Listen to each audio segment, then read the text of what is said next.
Season आहे. ह्या सीझनमध्ये आंबे, करवंद, बोरं, जांभळं ही सगळ्या फळांचा सीझन आता आहे. आपण प्रत्येकजण बाजारातून फळं, विविध प्रकारची फळं आणून खातोय, बरोबर का नाही? कोण आंबे आणतंय, कोण करवंद आणतंय बाजारातून, आणखी जांभळं आणतंय. ही फळं आपण आणून खातोय. तर माझ्या डोक्यात एक विचार आहे की आपण जी फळं आणतोय मार्केटमधून, बाजारातून जी फळं आणतोय आपण खायला, तर ती फळं आणायची, आपली खायची.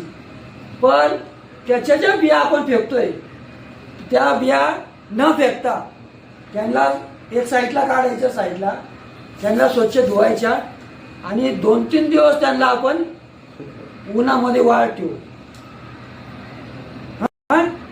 2-3 दिवस उन्हामध्ये वाळत ठेवू. तर उन्हामध्ये वाळत ठेवायच्या बिया आणि प्रत्येकाने काय करायचं,